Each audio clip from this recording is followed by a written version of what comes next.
Hello, welcome to the Comic Book Commentary. I'm Bo Leidig, and this week we're going to be talking about the next chapter in the ongoing Teenage Mutant Ninja Turtles reboot from IDW with Teenage Mutant Ninja Turtles number 3. So let's zoom in and take a closer look. First published in October of 2011, we can see here on the cover an image of all four of the turtles on a rooftop surveying the city with Master Splinter. I am kind of surprised that the covers so far have been of all four of the turtles with Splinter, despite the fact that in the story, they still have not been able to reunite with Raphael, and they don't know exactly where he is as their search continues. However, there's going to be a little bit of progress that's made on that front in this very issue. Story: Kevin Eastman and Tom Waltz. Script: Tom Waltz. Layouts: Kevin Eastman. Art: Dan Duncan. Colors: Rhonda Pattinson. Letterers: Sean Lee and editor Scott Dunbier.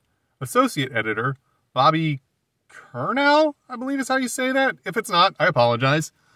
As we see here on the first page, we are, of course, in the late night hours in New York City, as is common throughout most of the Ninja Turtles series.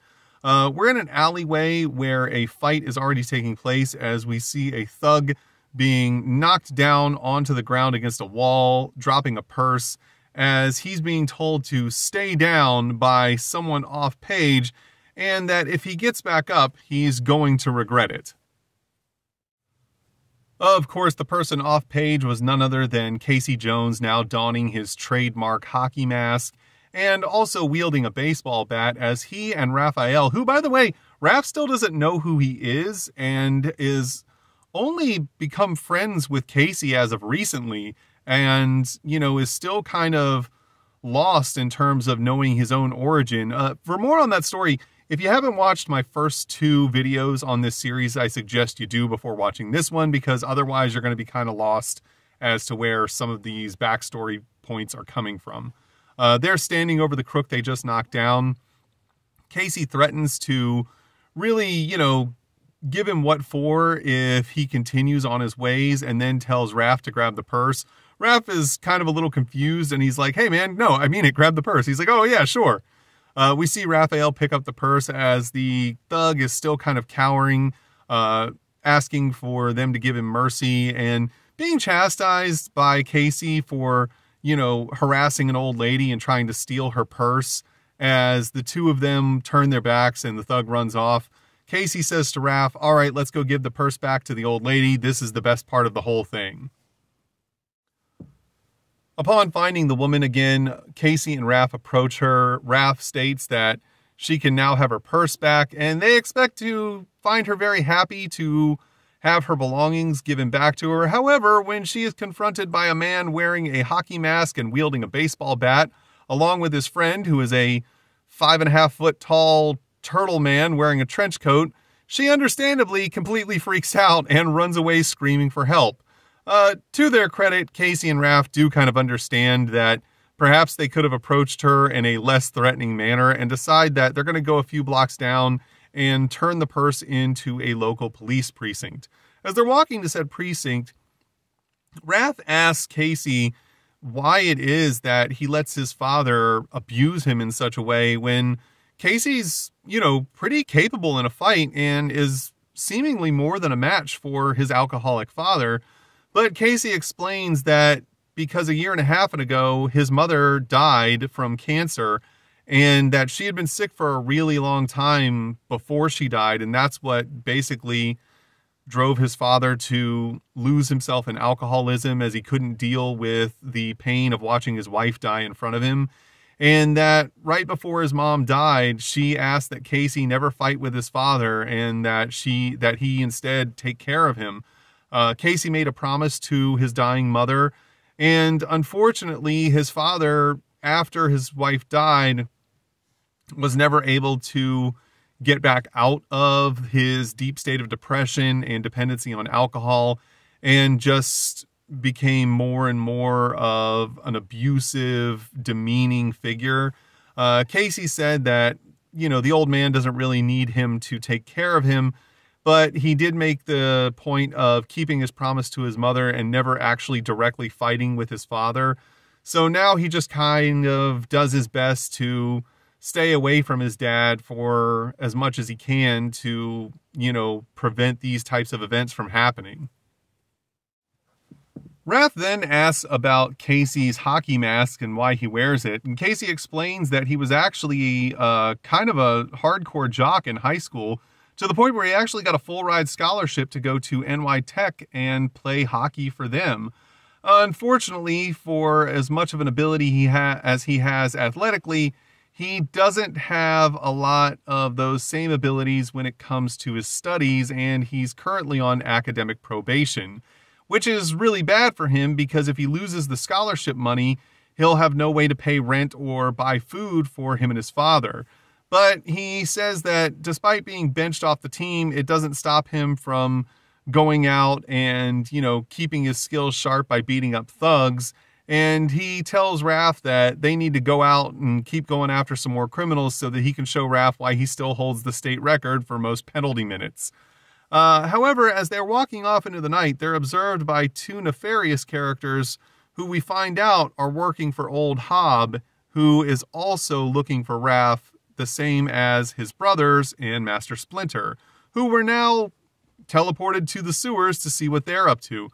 We see them engaged in training as Donatello is able to block an incoming strike from Leonardo and then drop to the floor and sweep him under the legs. Donatello feels pretty proud of himself for being able to do this. However, in gloating, he fails to realize that Michelangelo is right behind him, who very easily knocks him down. And then Splinter interjects and tells them to go again, but doesn't really scold, but more so explains to Donatello that it isn't wise for him to celebrate in the middle of a fight, and that in turning his attention to gloating over his victory over Leonardo, he left himself wide open for Michelangelo's attack, and that he can't dwell on the past in battle, but must always be looking towards the future. Donatello realizes the error of his ways and apologizes to his father and says that he'll do better next time. Splinter tells Donatello that there's no need for him to apologize. He asks only that his sons learn from their mistakes and that they continue to train, as they are going to have to keep their wits about them whenever they encounter Old Hob. Michelangelo takes this opportunity to ask Splinter what exactly Hob's beef with them is, as he doesn't know of them ever wronging him in any way. Splinter just kind of looks off into the distance and states that it's really none of the turtles' concern, but he assures them that Hob definitely has his reasons for the vendetta that he has against their family. And then we get a flashback 15 months earlier as we see Splinter, who is still a rat, and the turtles having fallen off of the rooftop into the alleyway, and the can of ooze has broken open. It's all over the baby turtles along with Splinter. And a stray cat has grabbed one of the turtles, who happens to be Raphael, and plans on making a meal out of him. However, even at this point, Splinter was not about to let any harm come to the turtles, as he seems to jump into action and face off against this cat one-on-one. As we see the battle starting to heat up, Splinter jumps out of the way of an attack from, if you haven't guessed at this point, Old Hob, as Hob then slashes forward with his claws, catching Splinter on one of his hind legs, which I thought was a really cool idea. This is an explanation of why it is that Splinter has to walk with the cane, as it is the result of a, basic crippling from a battle that he had with Hob. He looks back at his leg, but realizes that if he doesn't do anything, that Raphael will be eaten by this cat. So he continues to press his attack, lunges forward, jumps through the air, and bites Hob's eye straight out of his head. The cat flips around, whipping Splinter with his tail, knocking him back onto the ground, but also drops Raphael in the process and screeches as he runs out of the alley, which is also an explanation of why Hob has the eye patch, and definitely gives a lot of credibility to why he has such a hatred for Splinter and the Turtles. Unfortunately for Splinter and the Turtles, they are not out of harm's way yet, as we see the two foot ninjas who originally broke into StockGen Labs to steal the turtles, and the ooze have caught up with them. Splinter realizes that he has to get his sons out of harm's way, and unfortunately is only able to grab the bag with the other 3 turtles in it. As he looks back to see the ninjas have spotted them and are making their way towards him, one of them raises his sword to kill Splinter so that he can reacquire the turtles and the ooze. Unfortunately, he misjudges the length of his katana and instead slashes the curb. Thankfully, Splinter and the turtles are wearing plot armor at this point.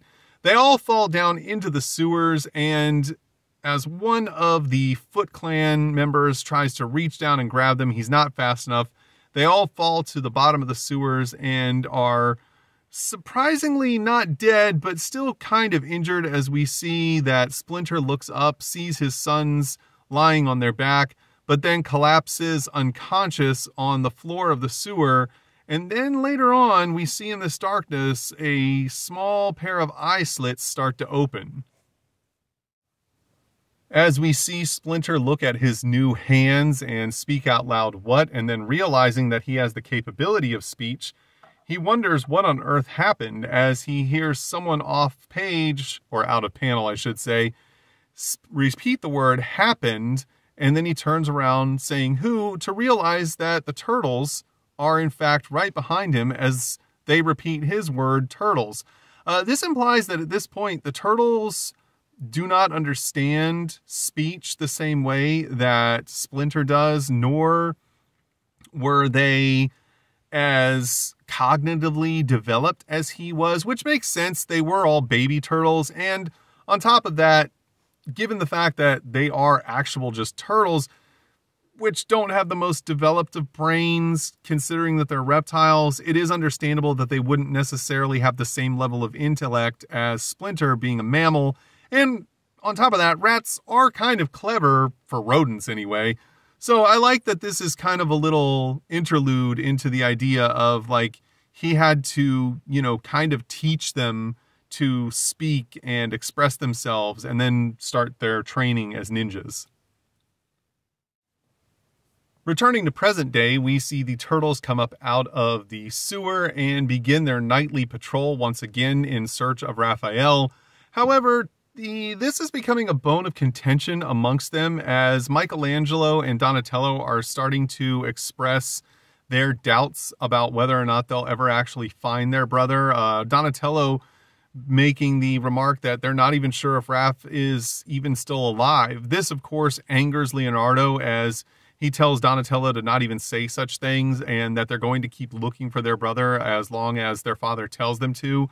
Donatello pushes back, stating that, Leonardo can play the part of the good son as much as he wants, but it still doesn't change the fact that they are no closer today in finding Raphael than they were when they started, and that they never seem to make any progress and are continuously having to deal with the attacks being levied against them by old Hob.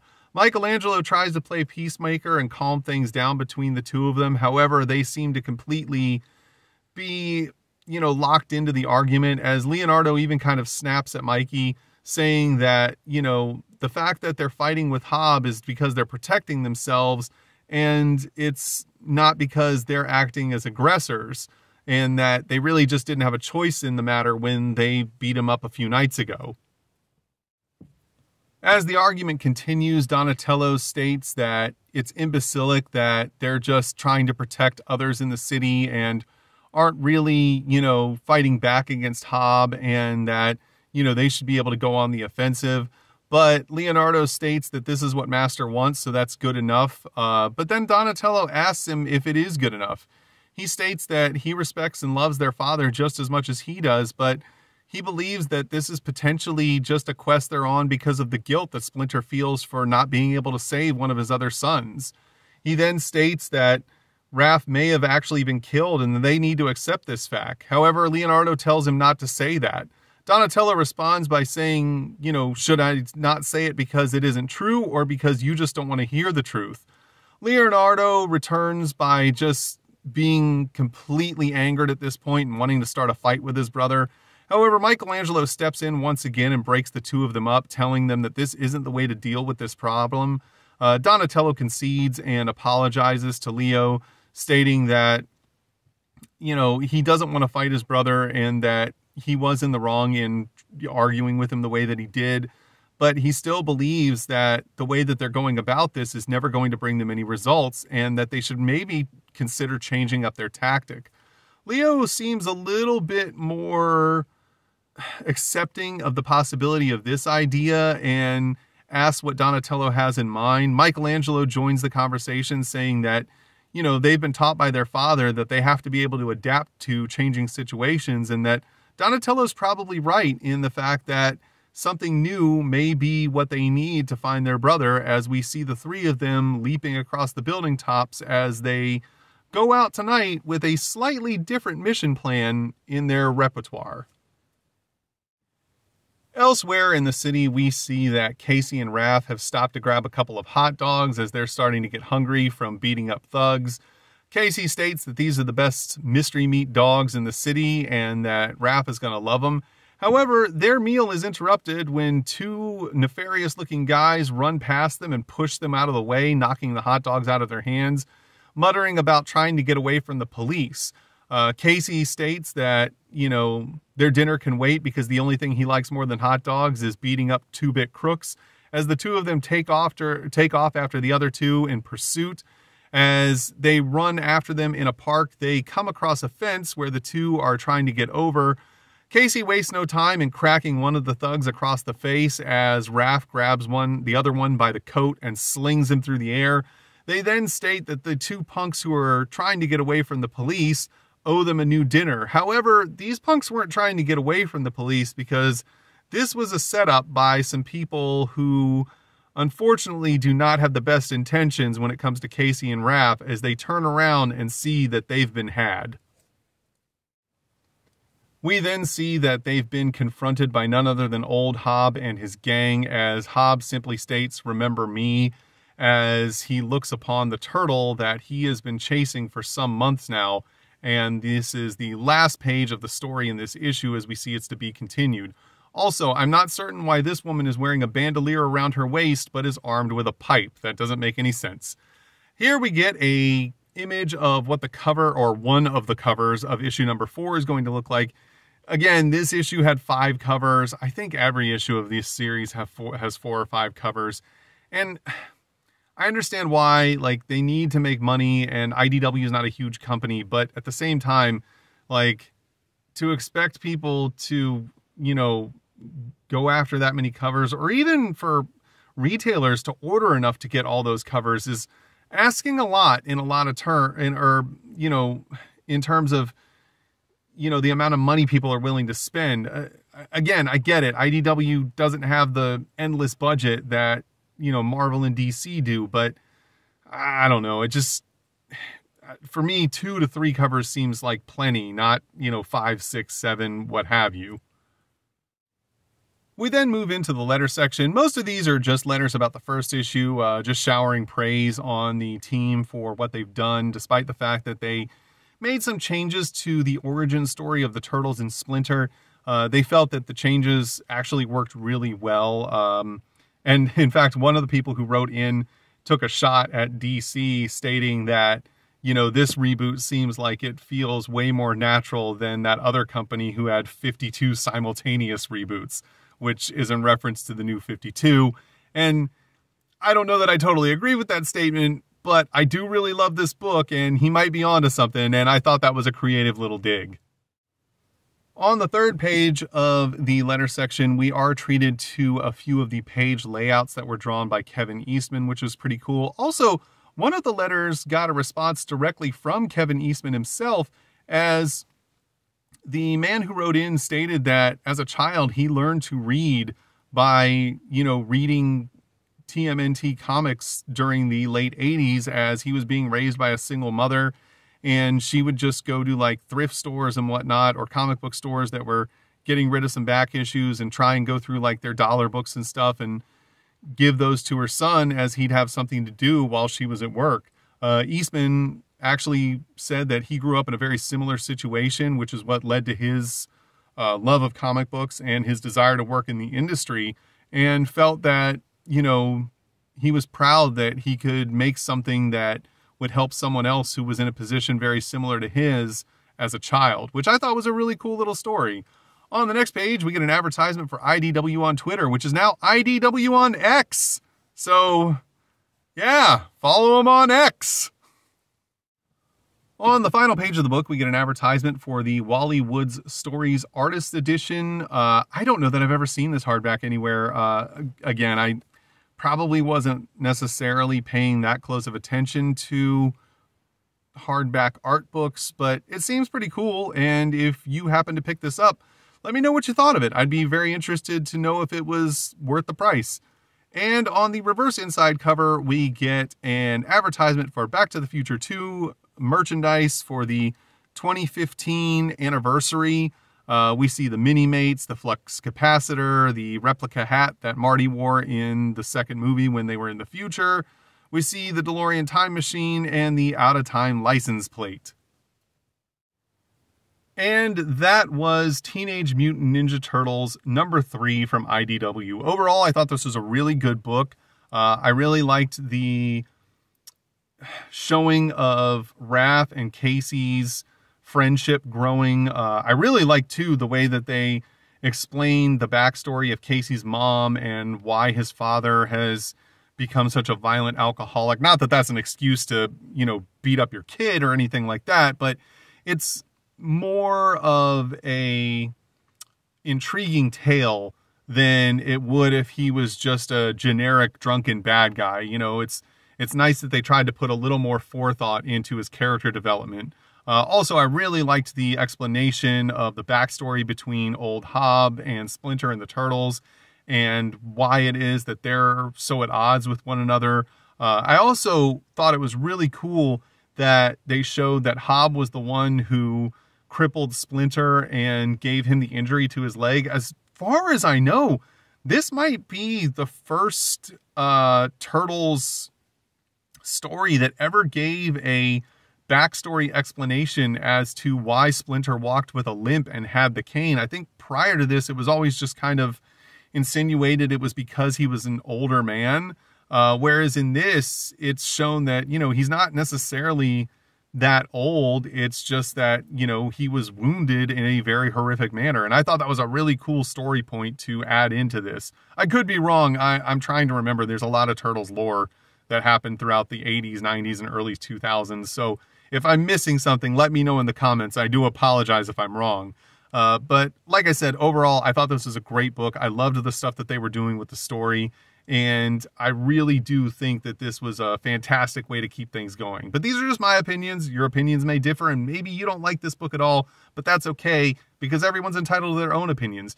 If you enjoyed today's video, please feel free to like, comment, and subscribe. And thanks for stopping by. Have a great day.